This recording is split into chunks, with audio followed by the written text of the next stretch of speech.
All right. Welcome, everyone. Really great music. Feeling like I'm a VJ or something, which I'm not. I cannot own how great the music and clip was, but welcome. I'm Stacy Shears. I'm the moderator for this session. And before I introduce our presenters, I just have a few things to share with everyone. Please note that we're in a Zoom meeting, so you have full access to your video and audio microphone capabilities, and just be mindful of the presenters and other attendees in the session. So we just stay on mute or mute yourselves when not actively asking a question or sharing when prompted by the presenters. And if you have any questions or comments, please feel free to raise your hand or enter them into the chat.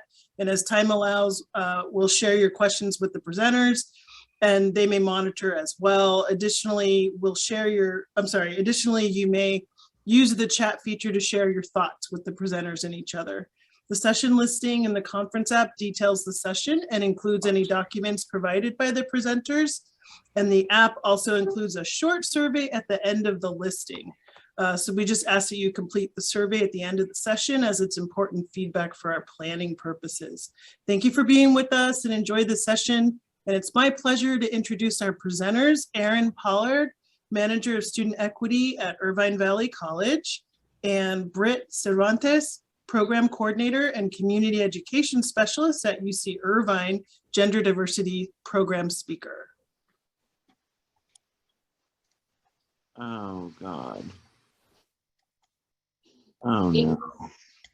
Oh, sounds like someone has their... Just a reminder to mute, please, if you're not the speaker. Oh, sorry. It's okay. Good morning, everyone. Thank you so much for joining us for this session. Today, we're going to talk about transitioning campuses, meeting the needs of our trans and non-binary students. Hello, everyone. And so again, my name is Britt Cervantes and my pronouns are they, them. And I'm the program coordinator for the Gender Diversity Program and also a transgender and non-binary identified person. And I'm Erin Pollard. I'm on the planning committee for this summit. I also run the coordinate the Pride Scholars program here at Irvine Valley College.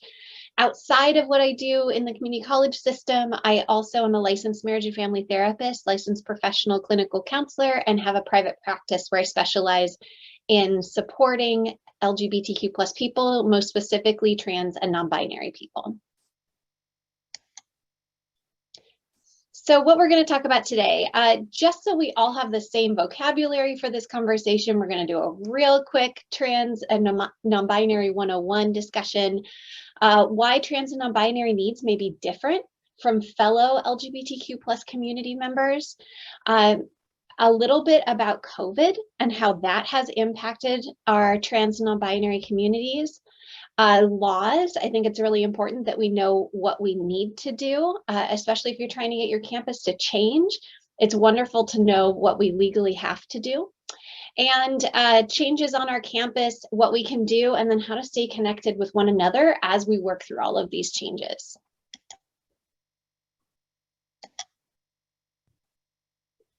And so some brief terms that we would like to go over with you folks are going to be LGBTQIA, which stands for lesbian, gay, bisexual, transgender, queer, intersex, and asexual. And these are going to represent a lot of different diverse communities with folks that have different sexual orientations, gender identities, and we want to ensure that we are being inclusive of as many folks as possible. And that's why we have that plus sign there to ensure that we're including folks that might not have a letter directly in the acronym. And so for the LGBTQ community and for the term of umbrella, it is the term of queer, it is an umbrella term, and it's going to, again, include a lot of different sexualities and genders for folks that are a part of the community. It's just really important to note too that sexualities and genders are completely different and not connected. Those of us like myself, I am cisgender, meaning I'm not trans. Cis means same. And I am also straight. So those of us that are cis and straight often think that sexualities and genders go hand in hand, but they really don't. So super simple way to think about this: sexualities are who you go to bed with, genders who you go to bed as. So just to kind of reiterate, for transgender, this is also an umbrella term. It's going to include a lot of different gender identities, and it's going to be for folks who don't feel that they 100% align with their sex assigned to them at birth. And some example of gender identities for trans folks would be a trans man, which would be somebody that was assigned female and identifies as male, or a trans woman, which is somebody that was assigned male at birth and is someone that identifies as female. These are some binary identities. There are a lot of other gender identities that are not binary, that fall outside of just being a trans man or a trans woman, and can completely be part of the transgender community. And so again, cisgender, oftentimes referred to as cis, is someone that was not trans. So somebody that was assigned female, identifies as female, there's no question, conflict, or incongruence, that person would be a cisgender female. And so for our non-binary community, there are some non-binary folks that identify within the trans community, and there are some folks that don't identify as transgender, but identify as non-binary. And it's not really our place to tell folks whether or not they are part of the community. If they are part of the community and feel part of the community, they belong in the LGBTQ community. So again, sexual orientation, a lot of folks can think that if they know one, that they know the other, or that they can know these things just by looking at somebody. But what we're doing when we're looking at people and making assumptions is making assumptions, and we are not actually leaving space for that person to tell us who they are or to show us who they are. So sexual orientation is going to refer to a person's enduring romantic, physical, emotional, or even spiritual attraction to other people. And again, to reiterate, it is who somebody is versus who they like. And so for folks that might not be sexually interested in other people, they could just be romantically attracted or emotionally attracted to other folks, and that would be their sexual orientation. Their gender identity is who they are and how they identify.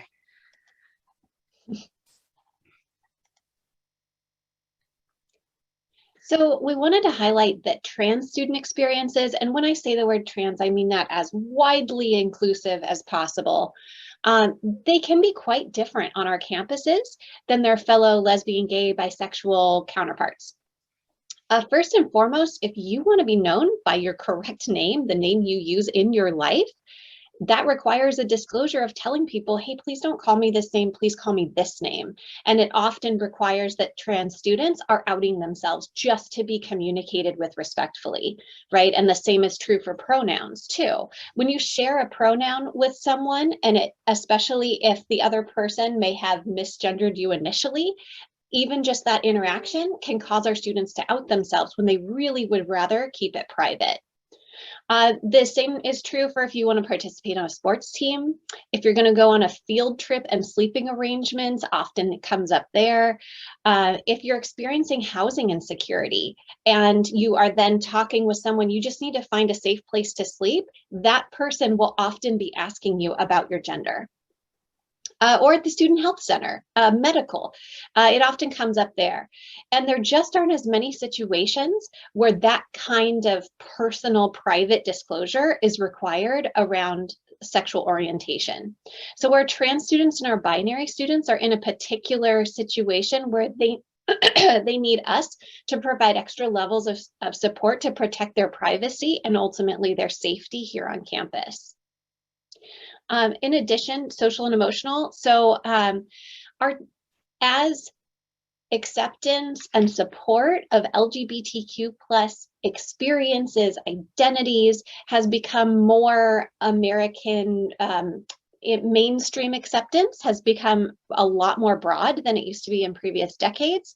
The acceptance generally of trans and non-binary experiences is lagging a bit behind that. So our trans and non-binary students, as they're coming out to their family or their friends, may be not receiving the same kind of acceptance and support that their LGBT counterparts may have.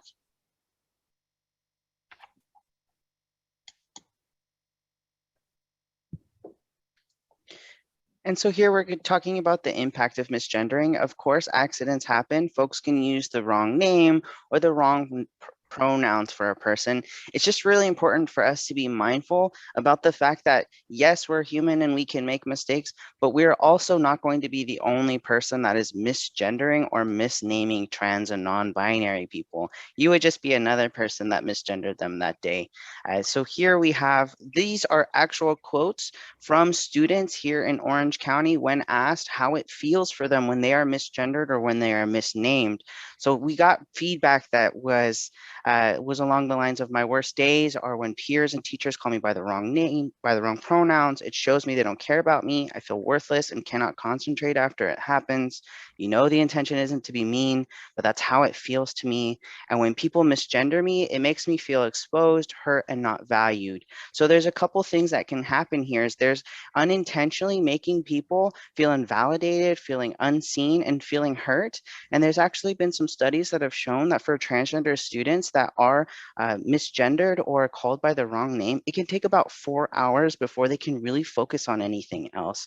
And in a learning environment, students should be focusing on learning and not about the fact that they were misgendered and had their feelings invalidated and had their gender identity invalidated. And then lastly, again, the process of outing occurs with this. And outing is when you are disclosing an LGBTQ person's LGBTQ identity without their consent. So there's a lot that happens when we misgender folks, but there's a lot that we can do for ourselves, like practicing and making sure that we're really deconstructing what we think about gender and how we think about gender to make sure that we are addressing folks appropriately whenever they're in our classrooms or whenever we're interacting with them. And the last note about this is it's very important to use the correct name and pronouns for people when they are not there as when they are also there. Just because they cannot hear you doesn't mean that you should just be using names and pronouns that you know are not correct for that person. All right, some impacts of the COVID pandemic. So as we know, COVID was hard on all of us, whether we actually got COVID or not, all that time quarantining. I'm sure we have all seen data on how much our students and ourselves have been impacted by that. I just want to point out that this can be of particular impact for our students who were quarantining with families that were not fully supportive of who they are. And I want to note that there's a lot of families that really want to be loving and in support of their trans and non-binary kids, but it may be hard for them. And so they don't get the same kind of support and enthusiastic love that you would get from friendships. So things that I've heard, so with my other hat on as a therapist, I have heard my clients say, I haven't heard my own name in weeks because no one inside my house calls me by my name and I haven't heard my correct pronouns. Or that they have to present a watered down version of themselves when they're around their family. They can't quite wear all the clothes that they would want to. They can't quite be who they want to be around their friends and family, the most authentic version of themselves. And after you've already been yourself authentically in the world, or at least sometimes on campus, even if you're not authentically yourself in your whole space because it's not quite safe, to take that experience away and to live inside just that COVID existence inside with your family has been very detrimental to our students who have that kind of experience at home. And Britt, did you want to add anything else to this here? Yeah, so for the gender diversity program, we see primarily and really only trans and non-binary folks. And one of the things that was relayed to us the most was how COVID impacted their ability to get care. So for many of our patients, we were able to switch to a telehealth format for visits, but for the folks that are in unsupportive families, they had a really hard time trying to find a place that they could actually take their telehealth appointment while they were with their family that was not supported. So there's a lot of things that we really kind of didn't consider if folks were not trans or non-binary or impacted. There were many, many gender affirming surgeries and consultations for hormone replacement therapy that were canceled for non-binary and trans folks because it was not seen as medically necessary. And so for care of surgical interventions or medical interventions was delayed, and the messaging was, it's not urgent, it's not medically necessary, it is not important. And that had a really big impact on folks who have been waiting for their appointments, who've been wanting to start their transitions or to take the next step in their transitions.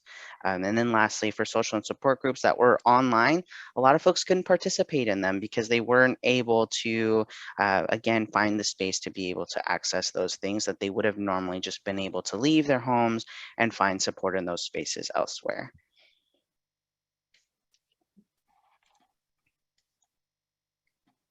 So 40% of LGBTQ adults do essential work. That's compared to 22% of non-LGBTQ people.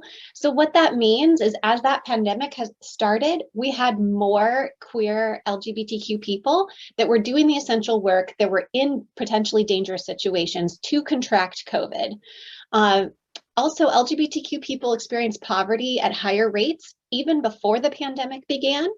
So if our LGBTQ community was already in a precarious situation and then required to do the essential work, putting them in more harm's way, this is just another metric to show how much more impactful this pandemic has been on queer people.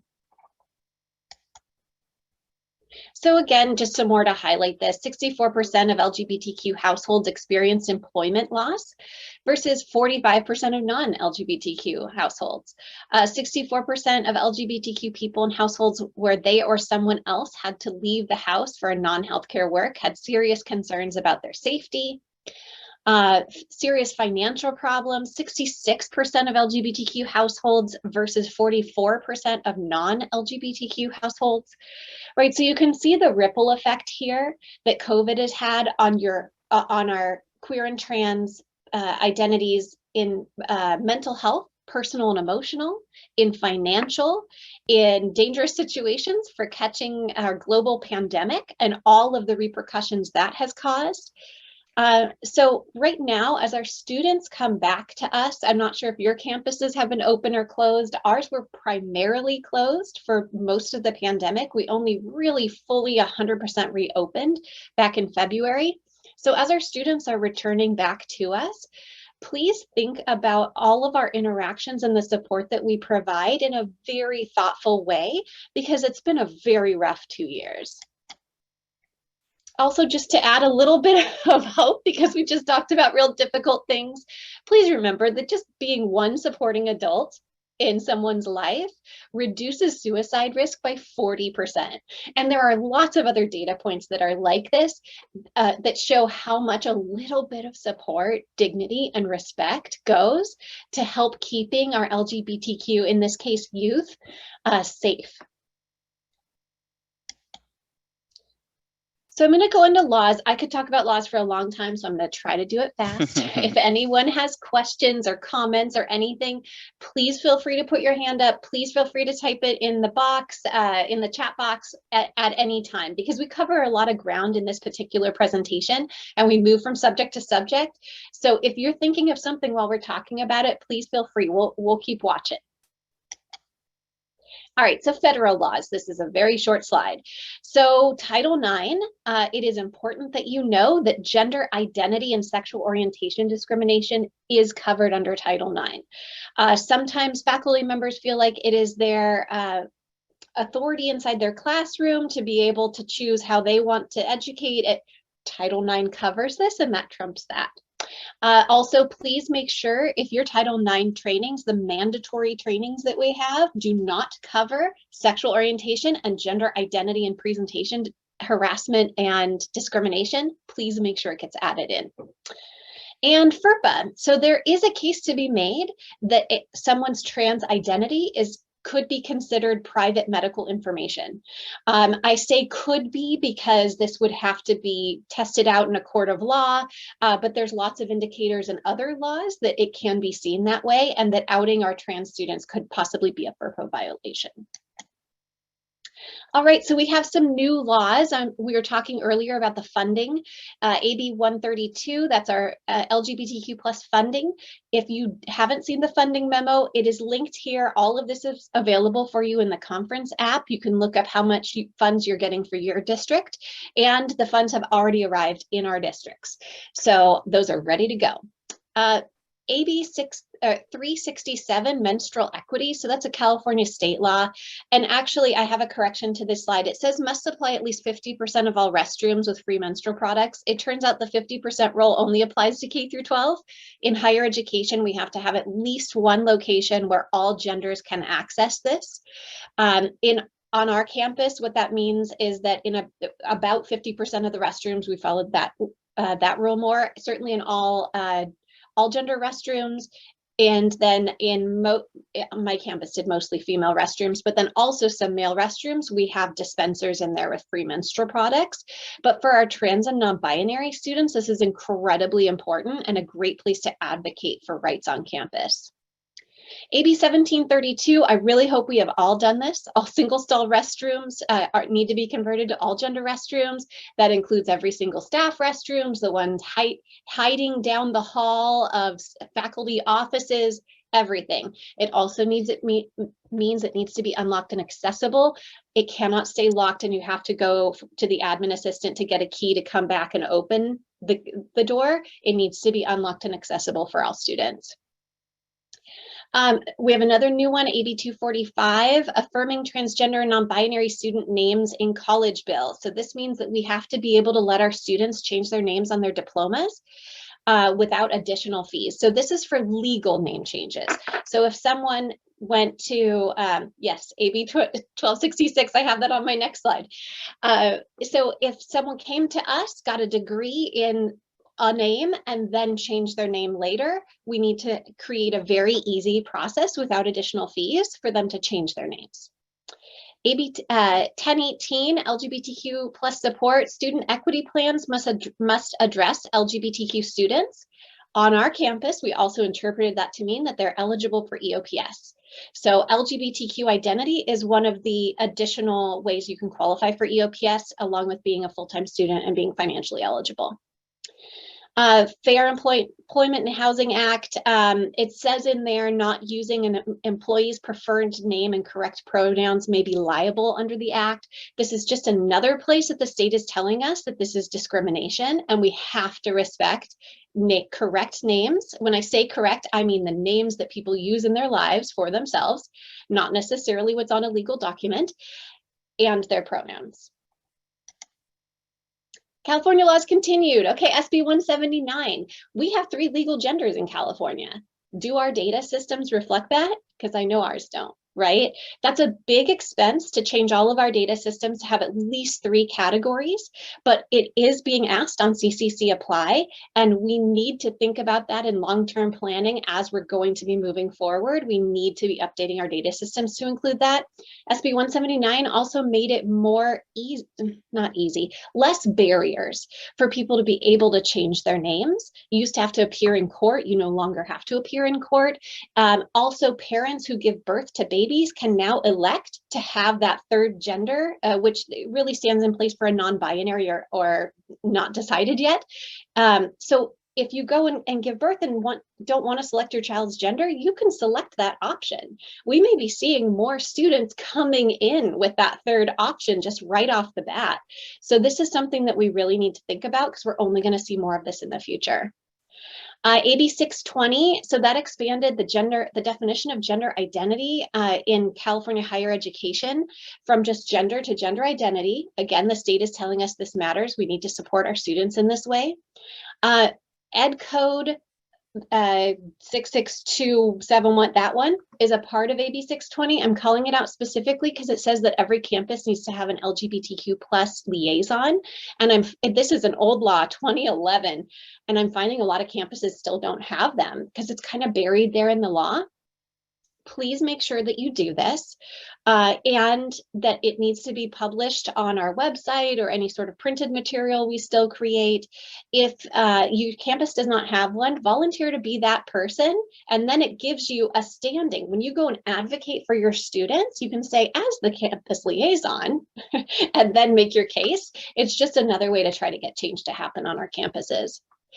AB 1266, so AB 1266 only applies to K through 12 education, but it is very similar to AB 620 that we have for higher education. The reason I linked it here is because the Department of Education made an FAQ document that is excellent.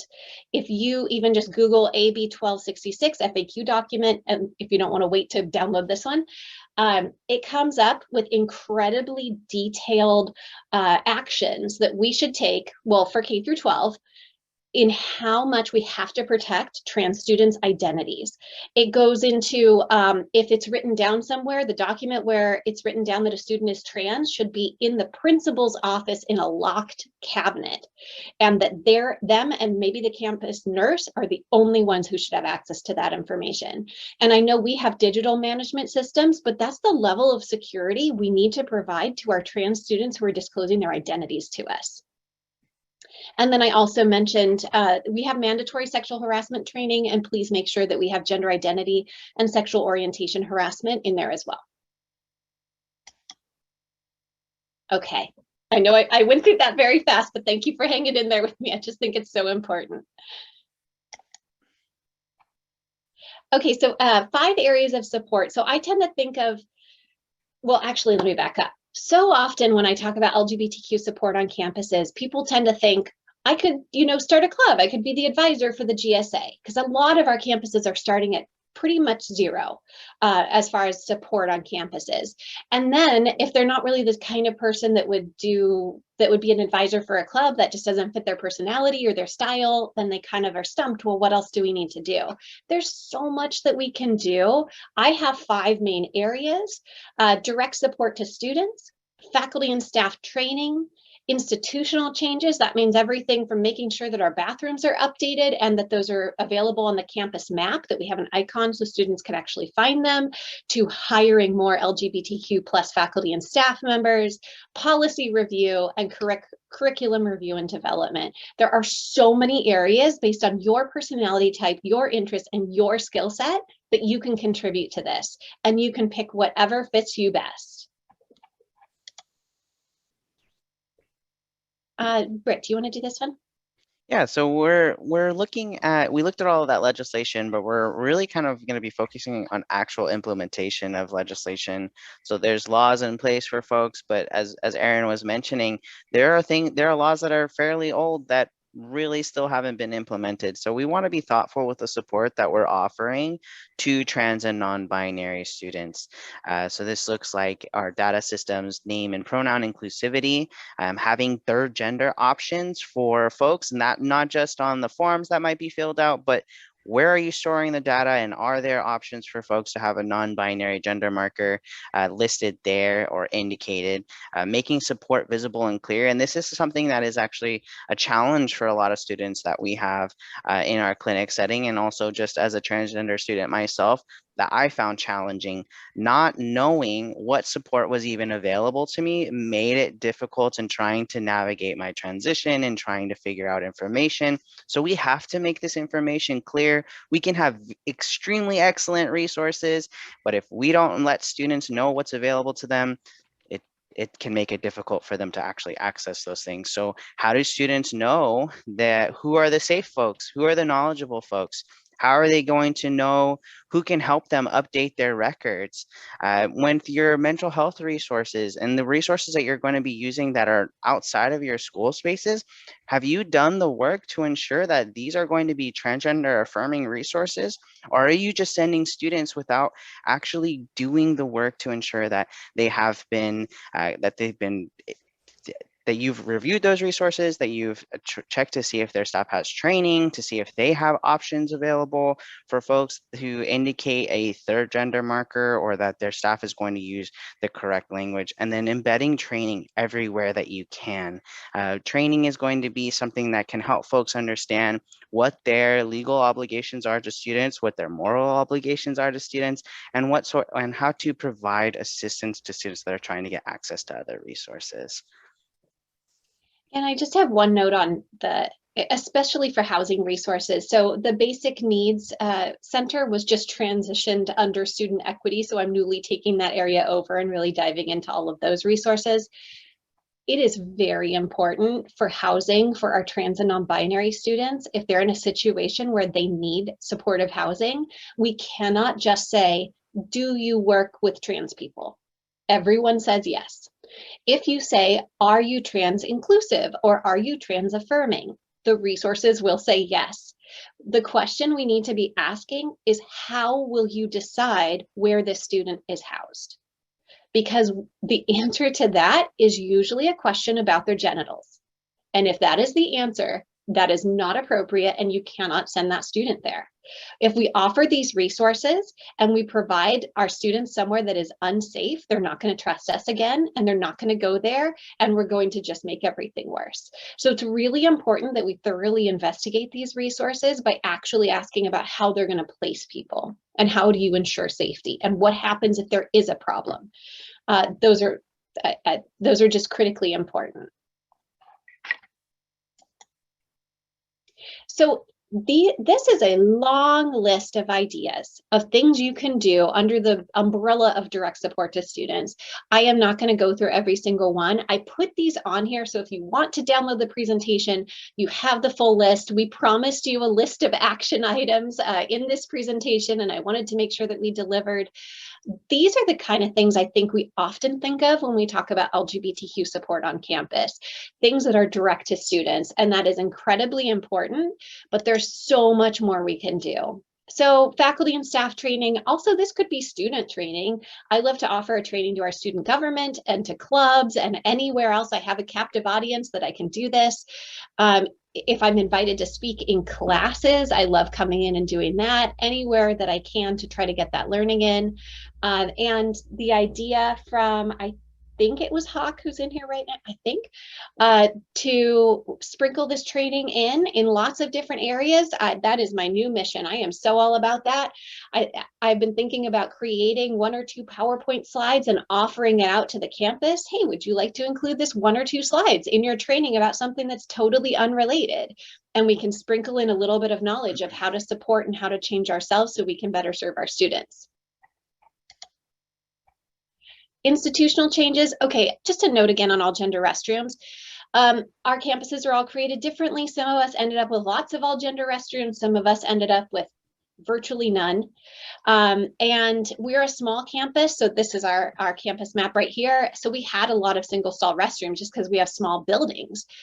But make sure it is on every campus map. I had to walk around and find all of our restrooms. There were some that the staff were trying to hide to keep for themselves. Once you find them, also please make sure that you have signage because we're converting a lot of times staff and faculty restrooms. Those are often the single use ones. They're in these weird hallways and they're hidden. Do you need extra signs inside, like all gender restroom this way, so that students can find them? Are they on the physical campus map, the giant ones that we have on campus that you can actually walk up to? Do you actually have the notations there too? And hopefully they're on the website map that you can access from your phone. And then student information changes. So as we're creating chosen name systems for our districts, as we're creating pronoun options, please think about that, as well as including that third gender, at least a third gender. Also, everyone should know Canvas turned on their option for pronouns years back. If you use Canvas and you want to quickly and easily at least just get pronouns in Canvas, let alone campus-wide data management systems, you can just elect to turn that feature on. They did that one for us, and it is for all Canvas users, so faculty and students. So how do our campuses and data systems need to change? I talked about that a little bit before. Policy changes. So there's so many policies that we can change and look at. If this is your thing, I love reading dry policy. I do. and trying to figure out how we can change things to make it better for our students. As we know, we're not collecting data mostly about our students. We're not receiving the data. So when we receive CCC apply data, I just want to make sure that everyone knows that that data is intentionally held for a year before we get it. The idea is to create privacy for our students. But when you receive that CCC apply data, it is a year old. Additionally, it historically has only been, the gender and sexuality questions have only been asked of people age 19 and up. I don't know why 19, but that was what it was. Now it is 18 and up. So our high school students, if they apply for us at age 17, they are not asked the gender, sexuality, and are you transgender question. They're not even asked that. So if anyone on your campus references the amount of LGBTQ students you have on campus, please know it is incredibly dramatically lowered from what it really is. Not only do students not want to identify on CCC apply because maybe their mom's sitting next to them as they're filling this out, or they don't want to be labeled and put on some list who's going to use this data and for what purpose, but many of them are not even seeing the questions, and it's a year old. Okay. Curriculum review and development. There are some great examples of queer studies programs, certificates that are happening inside our system that are wonderful. We are just getting to our very first class. It's in the approval process. It's not fully completely done, but we're getting there. We need to see this not only embedded throughout various courses, but also as their own standalone courses. We need it all. There's some really great resources too. There's, I'm not sure if you've heard of gender inclusive biology. If you just Google that, there's some biologists that have gotten together to talk about in the sciences, how do we talk about this in a gender and sexual diversity inclusive kind of way that's really great, so that we can add these kinds of, the way that we describe our work can be inclusive across the campus, regardless of what course we're teaching. And Britt, please feel free to jump in if I'm talking too much. The main thing that I wanted to kind of add in addition to all of these changes and goals is we really want to focus on including the voices of trans and non-binary students as we are implementing changes. So these are all really excellent changes, but it would be a lot of cis folks making decisions about what transgender and non-binary folks need without ever asking them what they actually need and what they're experiencing on campus. So including them in all of these changes, whether that's focus groups or having committees or advisory councils that are part of the process is going to be really, really important.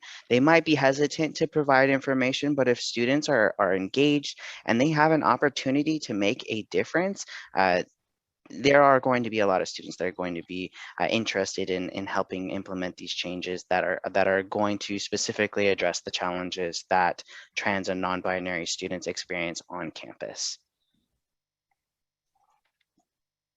And I'm also seeing some good resources in the chat too. Thank you for those. So staying connected, it's so important that we stay connected to each other. So many of us are doing this from the ground up. We may be working on campuses that are not so receptive to us wanting to do this work. You do not have to feel like you're figuring this out on your own.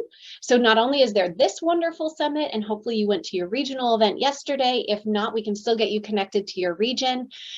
In my region in Orange County, we do have a group, Region 8 LGBTQ plus summit, LGBTQ plus advocates.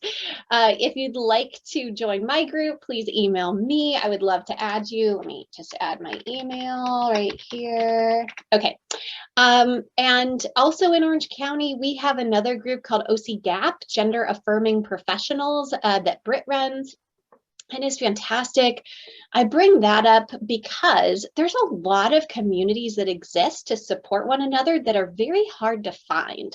And if you're trying to find your community in your local area, please reach out to your LGBT center and ask them what exists. There's also a great, oh, it's not on this page. For resources, something that comes up a lot too is resources for trans and non-binary students or people in general. Britt maintains an amazing list that we will give you. It is one of the gems of the whole presentation. I am telling you, is this access to this list of resources on the next page. It's hard to find those things. You just can't Google this stuff. So stay connected to a community, to these conferences. There's lots of them listed here that you can be a part of so that you can always be learning from others too and sharing each other's work.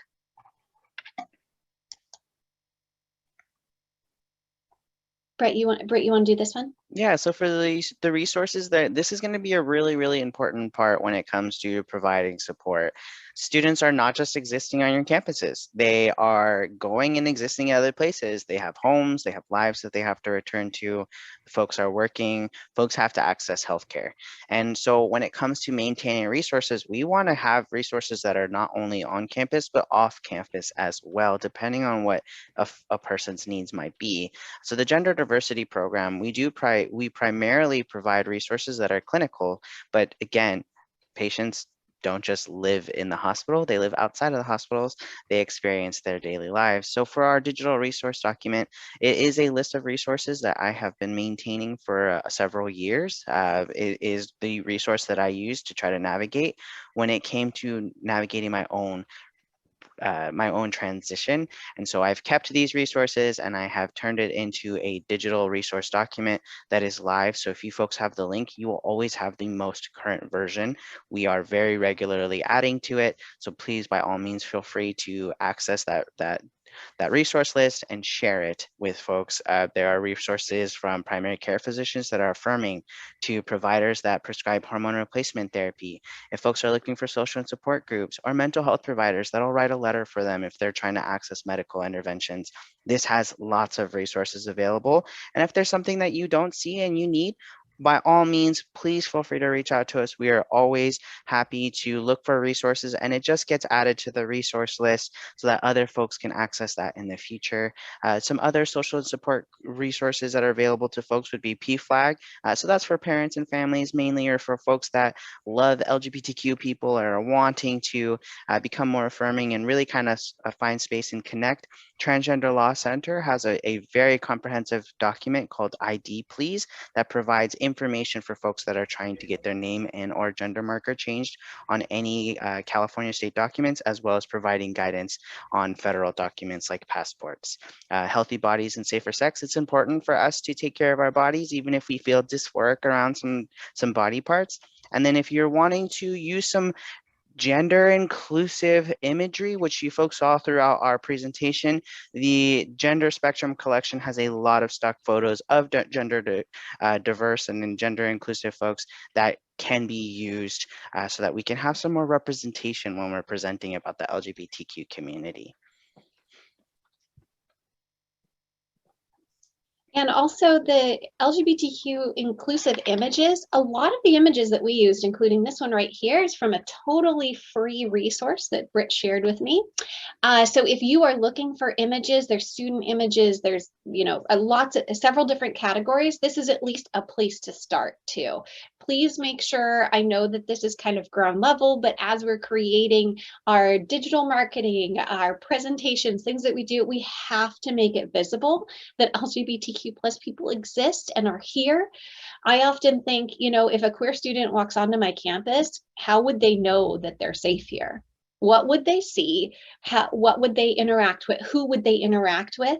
And how would they know this is a place for me where I'm seen and I'm safe?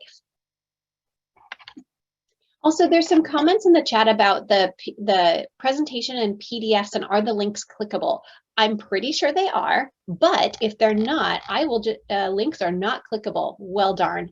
Okay, so in that case, as soon as I stop sharing here, I will just paste into the chat the direct link for this exact presentation so that you can just download the whole thing. And then this year is going to be about pronouns and just about pronoun resources.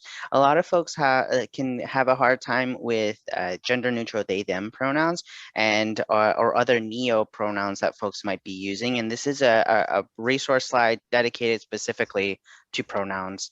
So if folks are trying to practice on using some pronouns, or if you want to purchase some pronoun information about they, them pronouns while supporting transgender identified people, I've included some links for them there. So just quick and easy guides on how to they, them. They, them pronouns, I'll admit, for myself, were hard to use in the beginning, and they just took some practice, and I do enjoy having they, them being used to refer to me. So we are needing to be mindful about the language that we're using and making sure that our language is inclusive. Pronouns is a great way for that, and for us to make sure that we're addressing people appropriately as often as we can, and limit the number of mistakes that we're making. And thank you. Let me see. So that is all we have for presentations. Let me stop sharing my screen here. Whoops. Stop sharing. There we go. All right, let me grab that link for this whole presentation. And while I'm doing that, does anyone have any comments, any ideas this sparked through our presentation? Anything they'd like to share?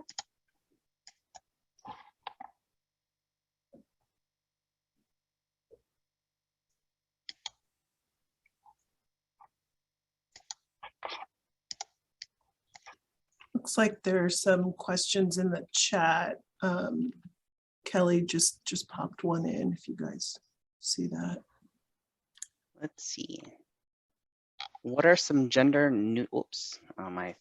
what are some gender neutral terms to use instead of son, daughter, aunt, uncle, etc.? So actually, my parents refer to me as their child. So even though I'm an adult, I will always be their child. So they typically will tend to use that to refer to me. My siblings will refer to me as a sibling. So there's just a couple different ways that you can use those terms. When it comes to things like aunt, uncle, it kind of depends on the person. I have heard folks that like to be referred to as gunkle, so gay uncle, if they are trying to, have a little bit of a play on words. I have heard folks that have referred to themselves as trunkle, so trans uncle, which is just another way that we can have this. So there's just, it kind of depends on the person. Realistically, just some folks are putting in a lot of suggestions in the chat, which are all really great. So children, my relative, my cousin, just different ways that we can refer to folks in a way that is gender neutral, and just asking people. I think that's it. We can go a long way with just asking people, how would you like for me to refer to you when we're talking to either extended family or immediate family, so that way you're getting their input on what actually feels good for that person as well. I also see, I'm not sure if it's ISIS, said in the chat, oh gosh, or is that an L? I think it's an I. I'm so sorry if that's not your name or how to say that. But the only time that it's appropriate to misgender someone is if they're not out publicly yet, like to their parents or their friends. I think that's a really good point, which brings up, as we're talking about pronouns, if a student or anyone shares their pronouns or their identity with you, we have to automatically assume that is completely private between us, unless we have explicitly asked, and is it okay for me to use this name when we're around other people? Or if I'm teaching a course, would you like me to use this name and this pronoun in this class? Is that okay to use when talking about you with colleagues or outside in the rest of the campus? Because it may be that that person has decided you as an individual are safe. I am trusting you with this information, but please don't say this, excuse me, to anyone else, or maybe outside of the classroom. Maybe it's just that course feels safe. And we need to explicitly ask those questions, or it has to be assumed it's completely private. I love the joke in the chat. I'm gonna say it out loud. Okay, so the joke is, oh no, it's the chat's going up for me. 1 second. It's this is from Blue. Did you hear about the non-binary gold prospector?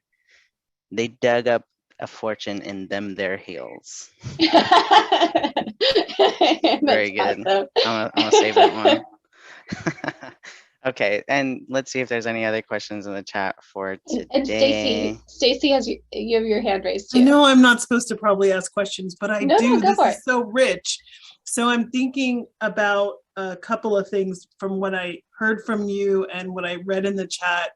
So generally, it can be safer if I'm deferring to the pronoun they and them and using that a little more often and helping some of my cis colleagues to just like default to they because it's a little more open. And then I also speak Spanish and have some real loved ones in my life that are Spanish speakers. And so I'm thinking about the terms for family members, like in Spanish. And I know like Latinx really is speaking about this, right? Like a gender, like non-binary gender. But I'm wondering, is X like the default way to do that in Spanish, or are there other terms? That's a good point. That's a good question. So I think language is also another thing that's really important, and we're not just referring to English, right? In other cultures or for other languages, they can be very gendered, and Spanish being an example of that, right? If you're referring to somebody that might be male or masculine, you end your word a certain way, and then if you're speaking to somebody that's feminine or female, you would use end the word in a different way. So for what I have actually seen for a lot of non-binary folks, or if you're trying to refer to somebody in a gender neutral place, instead of where you would say el, ello, or ella, you would say ella. And so using the E at the end instead of an X. So that actually kind of depends on the person as well. But that's primarily what I've seen for folks that if they have they, them pronouns, they would be they, them, or ella when they're wanting to be referred to in Spanish. And that, so it just kind of depends on the person. But when it comes to default gender neutral, I try as much as possible to not refer to folks in gendered ways if I don't know how they identify, because again, it's an assumption about what kind of pronouns that it might be used. The way that I have heard this referred to, that was actually a really good point. When you see somebody, you don't just guess what their name is based off of what they look like. You wouldn't say like, oh, this person looks like a Bob, so I'm going to refer to this person as a Bob. And if they say, actually, no, my name is Scott, and you say, okay, Bob, and just keep referring to them as Bob, that's just not what we would do. We would allow people to tell us what their name is and use that name to refer to that person. So with pronouns or any type of gendered language, a lot of times I'll say like that person in the yellow shirt, or the person in driving that car, or using the they them pronouns to refer to somebody is kind of a more general way to speak about folks until you kind of have a better idea about what type of pronouns they might actually be using.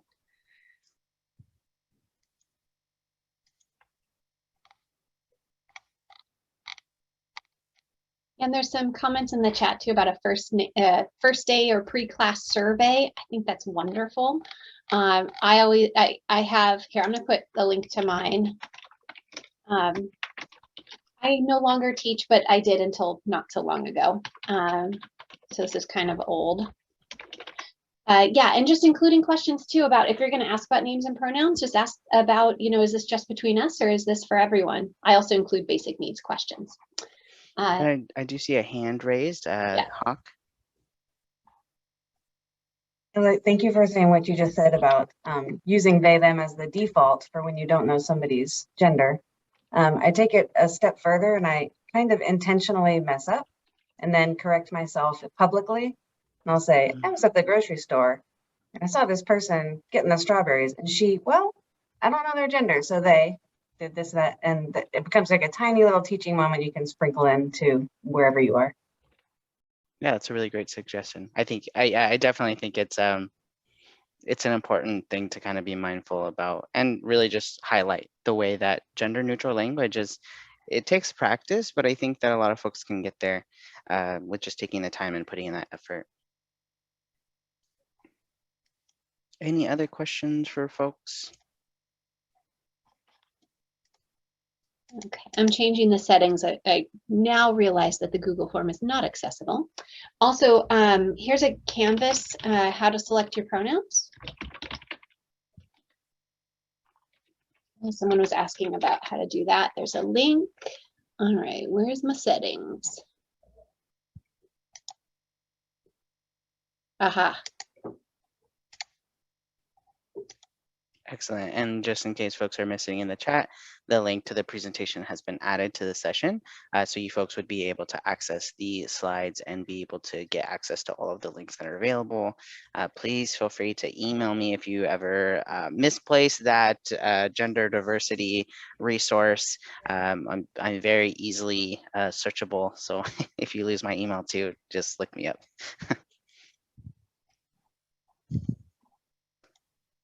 There we go. Okay, that link should be fixed. Just in case it changes the link, I'm going to repost it.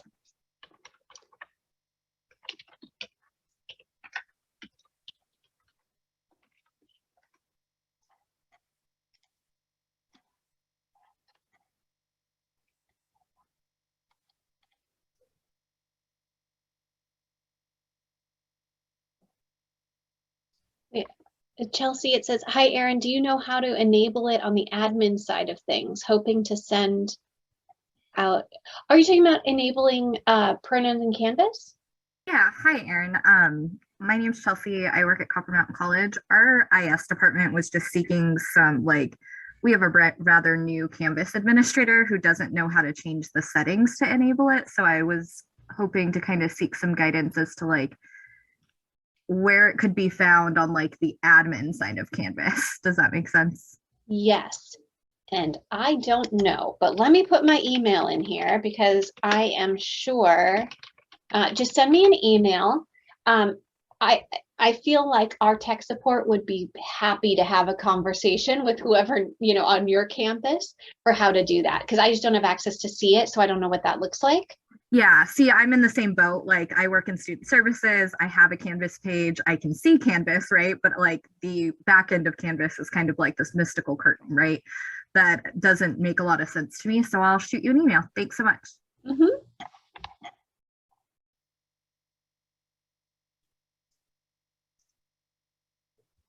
I can also repost the link here. Let me I just did it. share. You just, oh, thank you so much. There you go. No one needs to scroll. All right. Wow. I think I can wrap us up. This was so rich. Thank you so much, Britt and Erin and all of the participants. It's so rich. I cannot wait to download the chat. So just to let folks know that the recordings will be posted in the app within 2 weeks after the conference, and the chat included in that. And then please complete the session survey. It should be ready once the session ends and be in the app. And we really hope you have a great rest of the day. Our next thing is a break, and the links for everything should be in the app. You might need to refresh your screen, but thank you from the heart for both of you and for all of you. Really sacred space. Thank you all so much for joining and for all the questions and interactions with each other. All right. Bye, everyone.